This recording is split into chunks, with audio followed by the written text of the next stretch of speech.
안녕하세요, 김영국입니다. 오늘은 무소유로는 행복해질 수 없다, 바스나고다 라울라 스님의 책을 한번 같이 리뷰하면서 공부해 보도록 해보겠습니다. 개인적으로 좋아하는 책이고, 오늘의 주제는 원활한 의사소통을 위한 가르침입니다.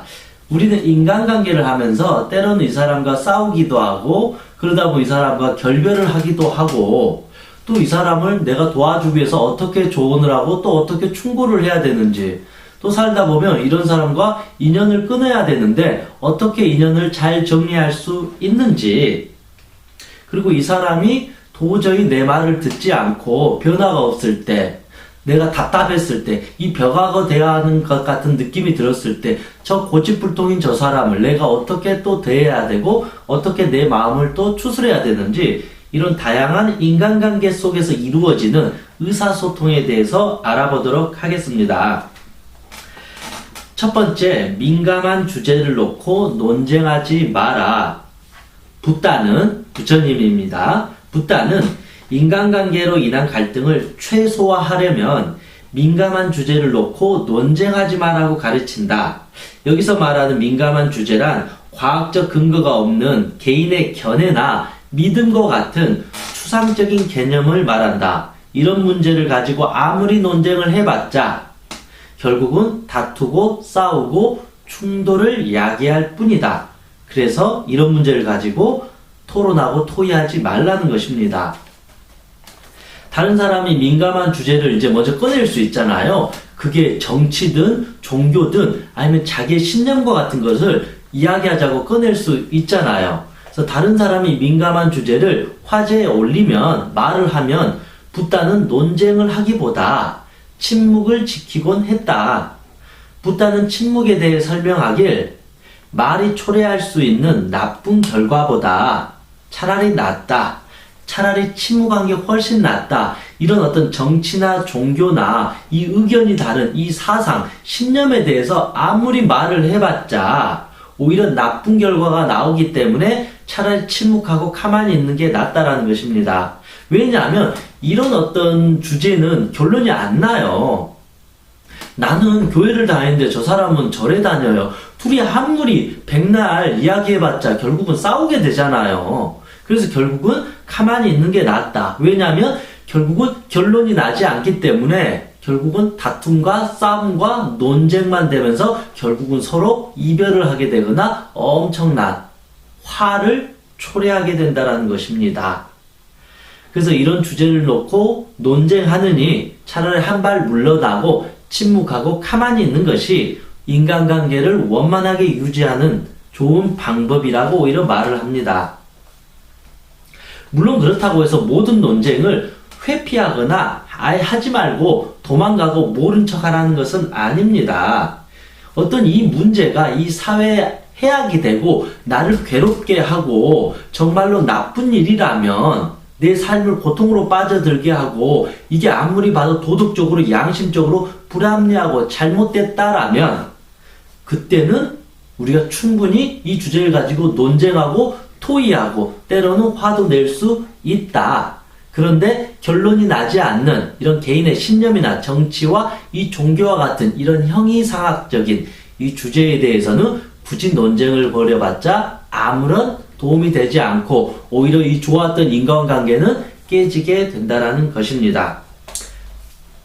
만약 각자 다른 종교를 가지고 있는 부부가 종교적 신념을 놓고 싸우기 시작한다면 그 결혼 생활은 매우 위태로워질 것이다. 주말마다 싸우게 되겠죠. 아내는 교회 가자 그러고 남편은 절에 가자 그러면 주말마다 싸우게 되면서 그게 부부싸움의 화근이 되는 거예요. 그걸로 인해서 이 아이들은 엄마 아빠를 보면서 이 심리적인 어떤 갈등, 분열이 시작되면서 우울증이 시작되고, 급기야 이 두 부부는 이 종교적 신념으로 인해서 이혼을 하게 되는 파국의 결과를 맞이할지도 모른다는 것입니다. 실제 종교로 인해서 이혼하거나 이별하는 경우도 참 많잖아요. 그래서 그럴 바에는 차라리 토의하거나 논쟁하거나 그렇게 하지 말자. 그러면 아내는 주말에 그냥 교회 가는 거고 남편은 그냥 절에 가는 게 차라리 더 낫지 않나, 그런 생각을 해봅니다. 그래서 좋은 인간관계를 유지하기 위해서는 그런 형이상학적인 주제를 가지고 논쟁하지 마라. 물론 이게 나에게 해악을 끼치고 정말로 큰 문제라면, 꼭 고쳐야 될 문제라면 그거에 대해서는 충분히 토의하고 논쟁을 할 필요가 있다. 그래서 되도록은 논쟁하기보다는 상대방의 생각이나 이 사상을 존중해주고 수용해주고 인정하는 것이 가장 최고의 방법이라고 합니다. 이제 두 번째, 결점을 못 고치는 사람도 있다는 것을 이해해라. 좋은 인간관계를 유지하려면 결점을 고치지 못하는 사람도 있다는 것을 이해해야 된다. 붓다는 모든 사람이 그런 약한 마음을 가지고 있으며 마음의 병을 가지고 있지 않는 사람을 찾기 어렵다. 자신의 결점을 인정하거나 고치지 못하는 마음도 이런 약한 마음에 포함된다. 천성이 이런 사람들에게 충고나 조언을 해서 결점을 고치려고 해봤자 결국 실망과 좌절만 남을 뿐이다. 마음이 약하거나 그걸 지금 고칠 만한 어떤 배움이나 어떤 경험이 없는 사람은 아무리 말을 하고 아무리 화를 내고 짜증을 내고 비난을 해봤자 그 사람에게는 전혀 그 충고나 조언이 도움이 되지 않는다. 오히려 결국은 그 사람을 더 좌절하게 만들고 이 사람을 더 병들게 만들다. 그리고 이 사람이 그 결정을 못 고치니까 나는 점점 화를 내고 욕을 하고 때리게 되는 등 점점 이 분노 조절 장애에 시달리게 될지도 모른다는 겁니다. 붓다는 좋은 마음으로 충고를 해주더라도 어떤 사람들은 화를 내거나 원한을 품고 공격적으로 반응한다고 또 지적한다. 그래서 결국은 좋은 마음으로 해도 이 사람한테는 듣기가 거북하고 기분이 나쁜 거예요. 그래서 이 좋은 마음으로 해도 화를 낼 정도인데 이 사람에게 화를 내면서 짜증을 내고 비난을 하고 충고를 해버리면 이 사람은 더 나에게 분노를 느끼면서 복수하거나 원망을 하게 될지도 모른다. 즉, 이 사람이 내가 아무리 좋은 말을 해줘도 아무리 내가 고치라고 해줘도 결점을 못 고치는 사람이 있다는 것을 인정해라. 백날 좋은 말 해도 저 사람은 고치지 못한다는 것을 차라리 인정하는 것이 좋은 관계를 형성하는 것이다. 물론 어떤 관계에서든 충고를 해준 사람이 어쩔 수 없이 상대방의 결점을 받아들이는 것보다는 충고를 받은 사람이 그 결점을 고치려고 노력하는 것이 이상적이다. 내가 아무리 말해준 것보다 자기의 잘못이 있는 사람이 스스로 그걸 반성해서 고치는 것이 가장 좋다는 거죠. 인간관계에 딱히 문제가 되지 않는 결점을 갖고 있는 사람들도 있다. 이런 경우에는 굳이 고치려 하기보다는 그냥 받아들이는 것이 현실적인 해결 방법이다. 붓다는 스스로 결점을 바로잡는 힘이야말로 성숙한 인간의 특징이다. 결국은 아무리 누군가가 충고해주고 조언해주고 제가 여러분들에게 여러분 이렇게 살아야 된다 백날 말해봤자 의미가 없다. 그것을 내 스스로가 귀담아 듣고 바꾸려고 하는 것이 가장 지혜로운 거고 마음의 힘이 가장 크고 건강한 거고 그것을 바로 깨달음이라고도 할 수 있고 그런 자를 우리는 성숙한 사람이다, 지혜로운 사람이라고 이렇게 말하는 것입니다. 내가 바라는 대로 상대방을 바꾸기는 어렵지만 내 자신의 사고방식을 바꾸어서 상대의 단점을 받아들이는 것은 가능하기 때문이다. 다른 사람을 바꾸는 건 어렵다, 불가능하지만 저 사람이 원하는 대로 내가 바꾸어 주거나 저 사람의 모습을 인정해 주는 것은 차라리 가능하다. 그렇게 되면 최소한 싸우지 않는다. 친구나 가족이 마음에 들지 않는 행동을 하더라도 그게 정말 사회적으로 못된 짓이거나 나쁜 짓이거나 사기를 치거나 남을 해하는 악한 행동이나 그런 생각이 아니라면 심각하지 않다라면 좀 더 인내하고 너그럽게 대하려고 노력해야 된다는 겁니다. 뭐 예를 들면 조용한 것을 좋아하는 남자와 모든 생각을 막 이제 표현하는 여성이 같이 결혼을 했다면 각자의 특성은 상대에게 스트레스가 되는 거죠. 남자는 혼자 조용히 있는 게 좋아요. 근데 이 여자는 1시간이고 2시간이고 서로 대화하고 이야기하는 것을 좋아해요. 근데 아내 입장에서는 남편이 맞장구 쳐주기를 바라는 거고 아내 입장에서 내가 말해주면 맞장구 쳐주고 같이 이야기해주고 이런 걸 좋아하는 거고, 남편 입장에서 아내가 좀 말수를 줄였으면 좋겠다, 그냥 좀 조용히 했으면 좋겠다, 그렇게 생각하는 거죠. 그러다 보니까 매일 싸우는 거죠. 아내 입장에서는 남편이 서운하고, 남편 입장에서는 아내가 서운하다. 그래서 각자 고치려고 하면 아내는 남편에게 화를 내야 되고, 남편은 아내에게 그만 좀 말해라 그러면서 화를 내야 된다. 그렇게 하다 보면 서로의 단점을 고치려다가 결국은 엄청난 싸움을 하게 된다. 그래서 각자가 인정을 해줘야 된다는 거죠. 남편 입장에서는 우리 아내는 이렇게 말을 하면서 스트레스를 많이 풀려고 하구나, 그래서 그거를 조금 더 들어주려고 하는 그런 노력을 해야 되는 것이고, 아내 입장에서는 우리 남편은 1시간, 2시간 계속 말하는 것을 싫어하고 혼자 조용히 책을 읽고 눈을 감고 쉬고 이런 거를 좋아하구나. 그래서 내가 말을 많이 하고 싶어도 되도록 좀 남편이 쉴 수 있도록 말수를 좀 줄이는 걸 해야 되겠다. 그래서 서로가 이 단점을 고치려고 하는 게 아니라 상대를 그냥 인정해주고 존중해주려고 하다 보면 이 스트레스나 이 갈등은 줄어들 수밖에 없다라는 것입니다. 그래서 되도록 너그러운 마음과 인내심으로 그 사람을 기다려주는 그런 마음이 필요하다고 볼 수 있습니다. 이제 세 번째, 성장할 수 있는 기회를 주라. 인간의 잠재력에 대한 무한한 신뢰와 남을 용서하는 마음은 붓다의 가르침에서 매우 중요한 위치를 차지한다.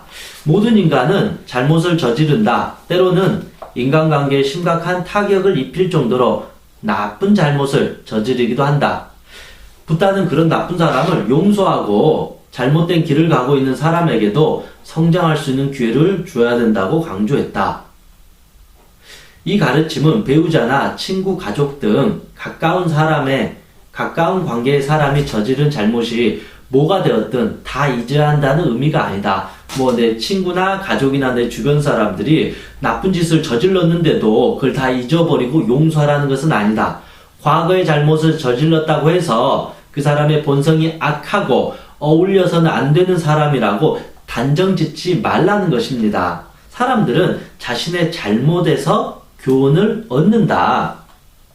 누구나 실수하고 실패할 수 있고 잘못할 수도 있잖아요. 그렇다고 해서 영원히 낙인을 찍어버리듯이 너는 인간 쓰레기야, 너는 패배자야, 넌 끝이야, 너는 더 이상 행복하게 살면 안 돼, 너는 나쁜 XX야, 이렇게 결론을 짓지 말라는 거죠. 나 역시도 살다 보면 실수도 실패도 나쁜 짓을 할 수도 있고 잘못을 할 수 있다. 중요한 것은 이 잘못을 깨달으면 스스로 성장할 수 있는 힘을 발휘해서 어두운 과거를 극복하고 더 나은 사람이 될 수도 있기 때문에 그 사람의 어떤 잘못된 부분도 인정하겠지만 저 사람이 이 잘못을 딛고 반성해서 더 좋은 사람이 될 수 있도록, 성장할 수 있도록 어느 정도 믿고 기다려주는 것도 필요하다라는 것입니다. 안개와 구름이 걷히면 달은 곧 맑아지듯이 설사 악업을 지었다 하더라도 뉘우친다면 그 잘못은 사라지게 된다. 그래서 결국은 이 한 인간은 스스로 성장할 수 있다라는 그 잠재 능력을 누구나 가지고 있다. 과거의 잘못을 통해서 현재 더 성숙하고 더 성장할 수 있다라는 것입니다. 사람들은 자신의 연인이나 배우자가 자신을 배신하지 않기를 기대하지만 이런 기대가 항상 이루어지는 것은 아니다. 배신은 인간 세상에서 드문 일이 아니다. 상대방을 오히려 사랑하는 마음이 깊을수록 예상치 못한 배신의 상처는 크고 깊다. 현대사회에서는 이런 죄인들을 가차없이 벌하라고 부추기는 문화가 팽배해 있다. 하지만 자신의 분노를 적나라하게 드러내봤자 그 관계에 불행한 결말을 가져올 뿐이다. 결국 이런 어떤 갈등 상황에서 현명하게 대처하는 방법은 상대방에게 스스로의 잘못을 뉘우치고 바른 길로 돌아올 수 있는 시간을 주어야 된다는 것입니다. 그냥 이 잘못에 대해서 무조건 벌을 내리고 이 사람을 죄인으로 몰아버리고 이 사람을 공격해버리고 가두어버리고 인간 쓰레기처럼 평가하는 것이 아니라 스스로가 자기 잘못을 반성하고 뉘우쳐서 더 좋은 사람이 될 수 있도록 충분히 어느 정도 시간을 주는 것도 필요하다라는 것입니다. 내 아이가 공부를 못했다고 해서 넌 인생 끝났어, 이 바보야, 멍청이야, 이런 건 아니잖아요. 이 아이가 충분히 공부하고 싶을 때가 있으면, 아니면 자기 스스로 부족한 점을 인정하면 언젠가는 충분히 공부를 하려고 더 노력을 할 것이다. 그런 마음으로 기다려줘야만이 아이가 마음속에 궁지에 갇히지 않고 나는 끝났어라고 패배감을 느끼지 않고, 그래 다시 한번 천천히 해봐야 되겠다. 왜냐면 우리 엄마가, 우리 아빠가 나를 믿고 기다려주니까 내가 좀 더 열심히 해서 부모님에게 보답을 해야 되겠다. 그런 어떤 성숙된 마음을 오히려 가질 수 있다라는 것입니다. 그래서 잘못을 바로잡고 관계를 회복시키려면 우선 잘못을 깨달아 뉘우치고 다시는 같은 잘못을 되풀이하지 않겠다고 다짐해야 된다. 이 과정을 거치면서 사람은 지혜로운 자, 즉 성숙된 인간으로 거듭난다. 이 내용의 핵심은 성장할 수 있는 기회를 계속 줘야 된다. 내 어떤 아이든 내 아들, 내 딸, 내 아내든 내 남편이든 내 소중한 주변 사람을 우리가 어떤 죄인을 벌하듯이 평가하는 것이 아니라 저 사람 스스로가 언젠가는 더 성장하고 더 성숙되고 과거의 어떤 잘못, 과거의 실수, 실패를 딛고 더 멋있는 사람이 될 수 있음을 믿고 조금 내가 너그럽게 기다리는 것도 필요하다. 그것이 인간관계 속에서 원활함을 유지하는 좋은 방법이라고 합니다. 이제 네 번째는 평화로운 결별을 선택해야 하는 때도 있다. 이건 이제 평화로운 결과라고 말하는 거네요. 도리와 의무를 다하고 원활한 소통을 위해서 노력하는 등의 방법은 인간관계 갈등을 줄일 수 있지만 모든 갈등 요소를 완전히 제거할 수 있는 것은 아니다. 첫 번째, 두 번째, 세 번째 이런 방법을 써서 이 상대를 더 이해하고 배려해주고 존중해주고 기다리는 것은 이 사람과의 관계를 회복함에 있어서 아주 좋은 방법이다. 그럼에도 불구하고 이것이 모든 것의 해결은 아니다. 최선을 다할 뿐이다. 그런데 때로는 이렇게 열심히 노력하고 애를 써도 안 되는 경우가 있다. 아무리 내가 노력하고 기다리고 용서를 하고 해도 안 되는 경우가 있잖아요. 그럴 땐 또 어떻게 해야 되느냐? 여러분들도 그때 고민이 되잖아요. 붓다는 이렇게 말합니다. 아예 관계를 끊는 것이 더 나은 경우도 있다고 가르쳤다. 예를 들면 나쁜 짓을 계속하는 친구 때문에 내가 안 좋은 일을 당할 위험이 많아졌고 앞으로 그 위험성이 커지거나 그 친구와 관계를 계속 유지해봤자 아무런 의미가 없거나 내가 피해를 보고 고통을 당한다면 어떻게 해야 될까요? 지금 당장 그 친구와 관계를 끊어야 되는 거죠. 그 친구와 관계를 계속 유지하게 되면 같이 이 범죄를 내가 같이 범죄자가 될 수도 있고 이 친구와 함께 이 도박에 물들어서 자기의 재산을 탕진할 수도 있는 거죠. 친구가 술과 마약을 좋아하면 나도 술과 마약에 빠질 위험성이 아주 높다는 거죠. 친구가 어떤 이 쾌락에 물들고 어떤 성의 노예가 되었다라면 나도 쾌락적인 사람이 되고 이 성에 대해서 내가 아주 위험한 사람이 될 수도 있다라는 거죠. 그럴 때는 이 친구를 관계를 유지하는 게 도움이 1%도 되지 않는다. 그래서 어떻게 하라? 당장 관계를 끊어버리는 것이 맞다. 평화로운 결별을 선택해야 된다. 이 친구가 아무리 나에게 좋은 친구라 할지라도 이 친구와 만남을 유지하는 것이 서로에게 고통이 되고 내 삶에 어떤 피해가 점점 커진다라면 이거는 관계를 유지해봤자 일단 의미가 없다는 것입니다.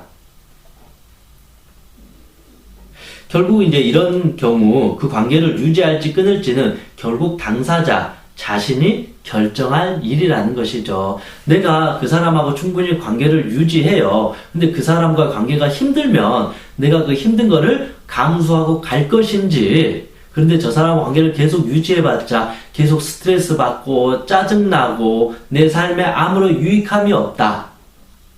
내가 오히려 고통을 받는다라면 당장 그 관계를 끊는 것이 더 낫다라고 합니다. 붓다는 신도들에게 정복한 땅을 버리고 돌아가는 왕처럼 해로운 관계를 끊어버리라고 충고했다. 이 왕이 이 땅을 정복을 했어요. 정말로 이 소원을 이뤘어요. 그런데 정복하고 나고 보니까 이 엄청난 사람들의 어떤 수많은 시체, 울분, 눈물, 괴로움, 이 전쟁의 어떤 참상을 보니까 이 정보가 한 것이 좋은 것이 아니구나. 이걸 내가 취한다고 해서 나에게 이득될 게 없구나. 그래서 결국은 이 정보관 땅을 버리고 그냥 우리 집으로 가야 되겠다. 그래서 정보관 땅을 버리고 돌아가는 왕처럼 이렇게 뭔가가 이 관계가 해롭다라면, 더 이상 나에게 도움이 되지 않고 계속 고통이 시작된다라면 이제는 평화로운 결별을 하라는 것입니다. 왜냐하면 이 왕이 이 어떤 이 정복한 땅을 또 정복하게 되면 또 다른 땅을 또 정복해야 되고 계속 이제 고통이 될 거기 때문에 더 이상 자기의 삶을 고통으로 몰아가지 말라는 것입니다. 그래서 만약에 내가 인간관계를 끊을 때 그렇다고 아무 때나 일방적으로 관계를 끊어버리면 엄청나게 또 위험해질 수 있잖아요. 그래서 최종적으로 결론을 내리기 전에 도덕적 기준에 비추어 이성적으로 판단을 해야 된다는 것입니다. 그냥 내 이기적으로 너 끊어, 나 너 안 만날 거야, 넌 꺼져, 너 같은 사람 필요 없어, 이런 식으로 감정적으로 관계를 다 끊어버리는 게 아니라는 거죠. 엄마 싫으니까 나 이제 엄마 만나지 않을 거야, 나 당신 싫으니까 당신 이혼해, 이런 식으로 감정적으로 보는 것이 아니라 도덕적 기준에 비추어서 이게 합리적인지 이성적인지에 대해서 판단을 해서 이 어떤 내가 이 선택을 했을 때 나를 포함한 이 주변 사람들에게 해로운 결과를 가져다 줄 것인지 이로운 결과를 가져올지 확인해야 된다. 붓다는 이렇게 심사숙고하는 과정을 충분히 거쳐서 인연을 끊는 것이 더 낫다는 결론을 내렸다라면 그 결정을 실행에 옮겨도 된다고 설명한다. 결국은 그렇잖아요. 우리가 아무리 서로 친구든 부부든 스승이든 이 사람하고 좋은 관계를 유지해서 행복하게 살아가는 게 제일 좋은 거잖아요. 그래서 그런 인연을 소중히 여기고 내가 더 이해하고 양보하면서 서로 사랑을 주고받으면서 의지하면서 살아가는 게 제일 좋다. 그런데 때로는 친구가 악연이 될 수도 있고 부모 자식 간에도 악연이 될 수도 있고 부부지간에도 서로 막 칼을 들면서 죽이려고 할 수도 있는 거잖아요. 친구 간에 서로 어떤 돈을 뺏으려고 하는 그런 어떤 안 좋은 관계도 더러 나타나잖아요. 때로는 악연이 되기도 하잖아요. 그래서 서로 막 죽이기도 하고 폭력을 쓰기도 하고 법정에서 다툼을 하는 경우도 많이 있잖아요. 그렇게 서로를 칼로 찌르고 험담하고 비난하고 서로 어떤 고통을 줄 바에는 그 관계를 유지하는 것보다, 왜냐하면 유지하면 결국은 서로가 죽기 때문에 그렇게 유지하는 것보다는 차라리 헤어지는 것이 낫다라고 말하는 것입니다. 이해가 되시나요? 그렇게 서로에게 고통을 줄 바에는 차라리 헤어지는 것이 낫다라는 것입니다. 그렇게 해서 관계가 끊어진 친지나 옛 친구는 또 어떻게 해야 될까? 우리 그 사람하고 헤어졌어요. 이별을 했어요. 그 이유로는 어떻게 해야 되나? 붓다는 옛 친구나 친지가 설령 관계를 악화시킨 장본인이고 그 때문에 내가 관계를 끊을 수밖에 없었다 할지라도 미움과 복수심은 모두 버리라고 충고했다. 즉 미움이나 복수심을 가지느니 인연을 끊고 잊어버리는 것이 더 현명한 방법이라는 거죠. 그 사람하고 만날 때마다 그 사람을 미워하고 복수하고 너 때문에 내 인생 망가졌어 그렇게 계속 할 바에는 관계를 끊어버리고 더 이상 이런 안 좋은 마음을 안 갖는 게 낫잖아요. 근데 사실은 사람들은 이 사람에게 관계를 끊었는데 그리고 나서 또 저 사람을 미워하고 원망하고 죽여버릴 거야. 너 때문에 내 인생 망쳤어. 그렇게 하는 사람 있잖아요. 육체적으로 이 사람과 보지 않았다고 해서 관계를 끊은 것 같지만 이거는 전혀 끊은 게 아니에요. 사실은 실제 어떤 마음의 인연을 끊는 것은 그 육체적인 거리를 두는 것을 포함해서 이 사람에 대한 미움조차도 원망조차도 후회조차도 다 놓아버리는 걸 말합니다. 즉 풍선을 이 잡고 있는 풍선을 완전히 놓아가지고 이 풍선이 저 우주까지 올라가 버린 것을 말하지 내가 미움이나 원망을 갖고 있는 것은 여전히 저 사람과 이별을 한 것이 아니다. 평화로운 결별을 한 게 아니다. 여전히 저 사람을 보지는 않지만 마음속에서는 저 사람과의 악연은 계속 진행되고 있다. 전혀 결별하는 것이 아니다. 그래서 설령 자신을 괴롭히고 아프게 한 사람일지라도 그에게 미움과 복수심을 가지지 말라는 것입니다. 붓다는 남이 나에게 잘못한 일에 대해서 집착하는 한 마음의 평화는 찾을 수 없다고 말했다. 이해되시죠? 이 말이. 저 사람이 나에게 왕따를 시키고 나를 어떤 괴롭히고 고통을 주고 그것 때문에 엄청나게 인생이 꼬이고 괴로웠어요. 그렇다고 해서 그 사람을 계속 미워하고 곱씹고 원망하려고 하는 순간 그런 마음을 계속 갖게 되면 내 마음속의 평화는 영원히 찾아오지 않는다. 그래서 내 자신을 위해서 미움이든 원망이든 다 용서해버리고 풍선을 놓아줘 버리라는 것입니다.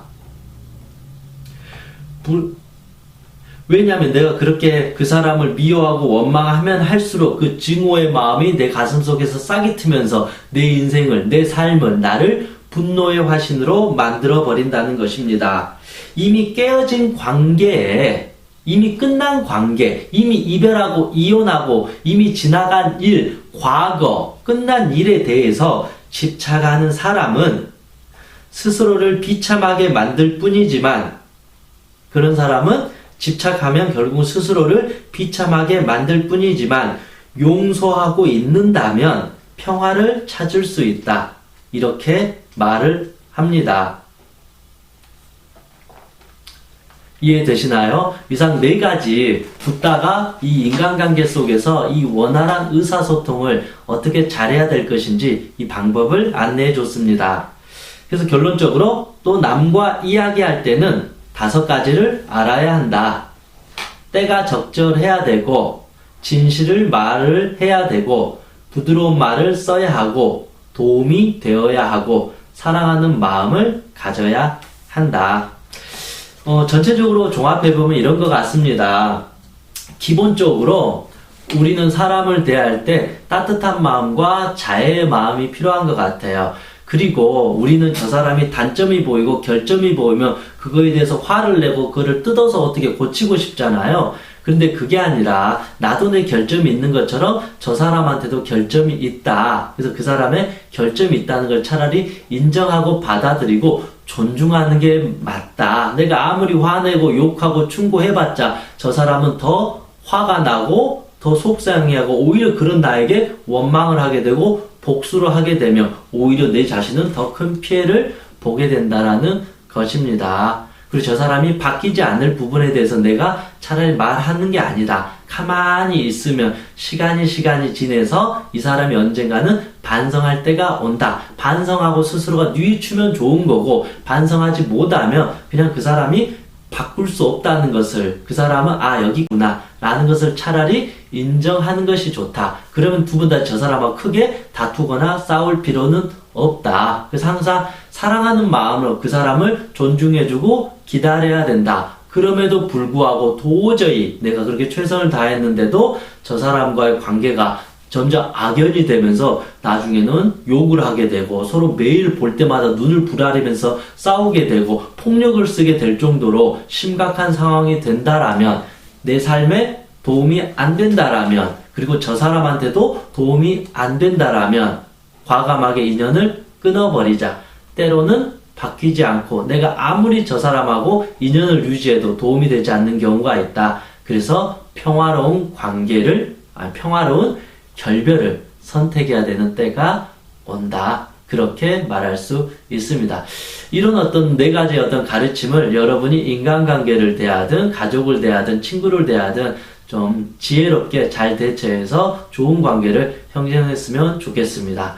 그리고 제가 플랫에서 하나 말해주고 싶은 거는 결국은 그런 것 같아요. 다른 사람을 바꾸려고 하지 말자. 다른 사람을 바꾼다는 것은 불가능하다. 그래서 조금 내가 이해하는 게 낫다. 바꾸려고 하다는 결국은 서로 전쟁을 치르게 된다. 그래서 다른 사람을 바꾸려고 에너지를 쓰지 말고 내 삶에 집중해서 내 자신을 더 지혜롭게, 더 성숙되게, 행복하게 만드는 것이 훨씬 더 의미 있는 시간이 될 것 같다.